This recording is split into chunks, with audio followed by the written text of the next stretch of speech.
De acuerdo, ahora vamos a ver la parte que está en náhuatl, ¿de acuerdo?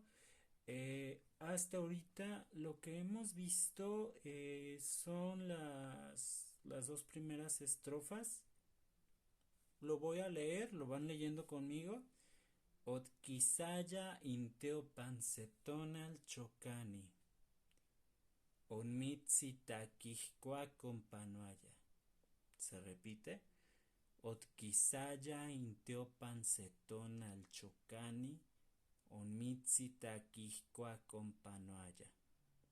¿Qué sigue? Me parece que ya lo habíamos visto. Cuajcualsin huipili od huicaya chocani. Inténtenlo conmigo. Cuajcualsin huipili od quisaya chocani. Cuajcualsin huipili od huicaya chocani. ¿Qué sigue? Se ichpochli onimitz nel tocac. Tenemos ahí una palabra complicada, ¿verdad? Ichpochli. Ichpochli. Vamos a separarla en sílabas. Ichpochli. Ichpochli. ¿De acuerdo? ¿Cómo sería todo ese verso completo? Se ichpochli onimitz nel tocac.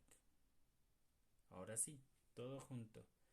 Cuajcualsin huipili od huicaya chocani. Se ichpochli onimitz nel tocac. ¿De acuerdo? Ahora sí, vamos con la música. ¿Qué va a pasar aquí?